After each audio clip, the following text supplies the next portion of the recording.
Hello student, today we are going to discuss about the chemical reactions.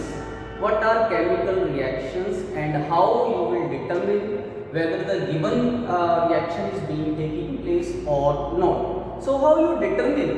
Suppose you are having two chemical and you mix them together and some gas is evolving. Then you will say that the chemical reaction is being taking place. Similarly, you add two chemicals and you get the change of color. The change of color is being taking place. That means the chemical reaction is being taking place. Some heat changes may also take place. If the heat is evolving or heat is absorbed during that process, then you will see that the chemical reaction is being taking place. So in this way, you determine whether the chemical reaction is being taking place or not taking place. So how you determine if there is a evolution of gas, if there is a change of color, if there is a change of energy, and one more thing, if there is a change of state. So all these are the criteria with the help of which you can easily determine whether the given reaction is being taking place or not taking place. Now one by one I will take certain criteria. First of all, I will take the criteria of change of energy. So first criteria is, number one is change of energy. Change of energy. First criteria is change of energy. Now, change of energy means energy can be absorbed or energy can be released during the reaction. If the energy is release of energy take place, then this type of reaction is known as exothermic reaction. Exothermic reaction. And if the energy is absorbed from the surrounding, then this type of reaction is known as endothermic reaction. Energy is absorbed. If the energy is absorbed, then this type of reaction is known as endothermic reaction. So endothermic reaction is there. So exothermic reaction and endothermic reaction. How you will determine whether the reaction is endothermic reaction or whether the reaction is exothermic reaction? Just see whether the whether the chemicals are getting heated up. That means energy is being released to the surrounding. Then that type of reaction is known as exothermic reaction. For example, when you burn the coal or you burn the wood, etc., you are burning LPG, etc. In all these reactions, all the burning reactions are exothermic reaction. Why? Because during these reactions, energy is released to the surrounding. So these are known as exothermic reaction. And some reactions are endothermic reaction, where energy is absorbed from the surrounding. So those are called endothermic reaction. So depending upon the energy, reaction can be categorized into two categories. One is exothermic reaction and other is endothermic reaction. Energy is released to the surrounding, it is exothermic reaction. Energy is absorbed from the surrounding, then this is endothermic reaction. Now the question arises, why this energy is being absorbed or why this energy is being released? Why? What is the cause of the change of energy? To understand the cause of change of energy, we should understand what is chemical reaction. Exactly, chemical reaction is making and breaking of bond. Otherwise, suppose one bond is breaking or one bond is making, some energy changes always takes place. So due to this energy change, energy can be released or energy can be absorbed. Now I will discuss with you few examples of exothermic reaction. First example, you are having hydrogen and oxygen, they burn and you get the water vapors over there. You can see the equation.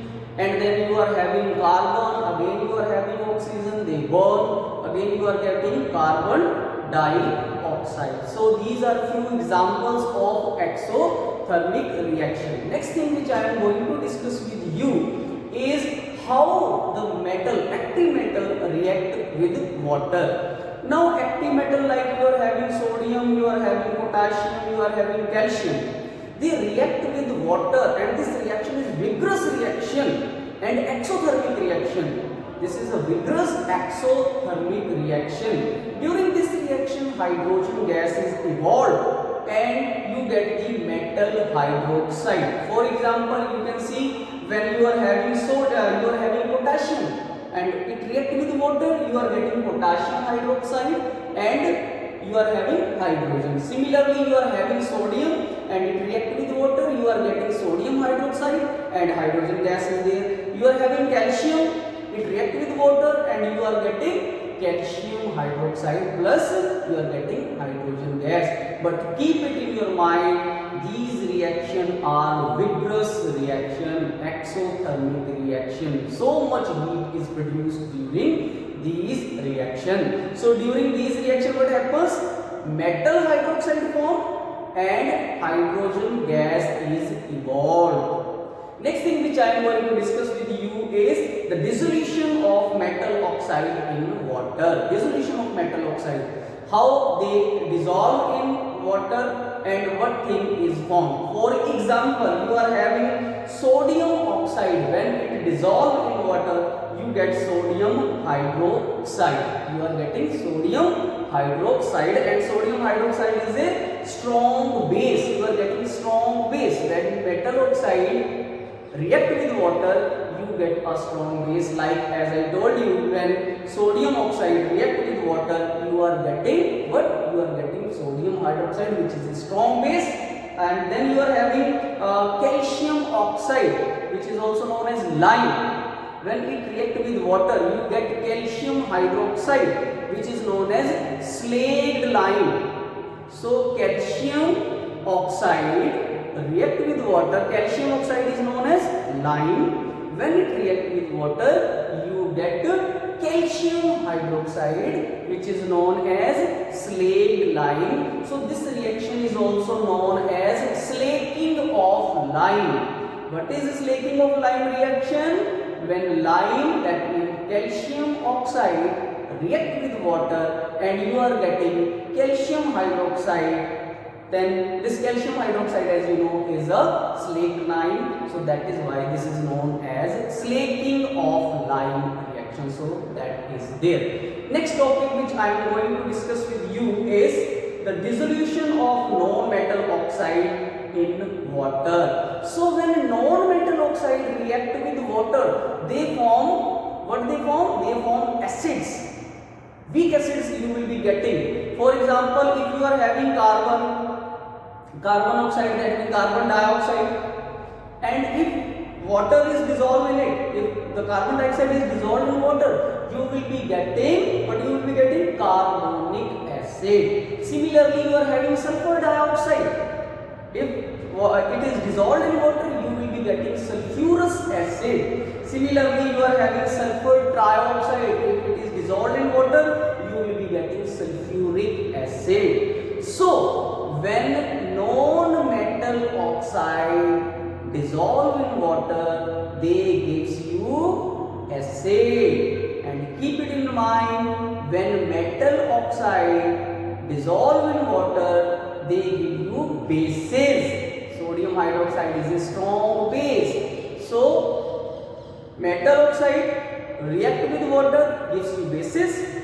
Non-metal oxide react with water, gives you acid. So keep it in your mind, that is there. So next thing is the reaction between bases and acid oxide. If you are having base oxide and acid oxide, now as I told you, base, the oxide which are formed with the help of metal is a basic oxide, and the oxide which is formed with the help of non-metal, like this, you are having carbon dioxide. Carbon is a non-metal, so non-metal oxide, that is acidic. So basic oxide formed with the metal, acidic oxide, oxide formed with the non-metal. For example, you are having carbon dioxide. Carbon dioxide is a acidic. Similarly, you are having sodium oxide. Sodium oxide is a base. So sodium oxide plus carbon dioxide, you will be getting sodium carbonate, as you can see on the board as well. Then next is calcium oxide plus carbon dioxide. You know calcium is a metal. So metal oxide, that means basic oxide plus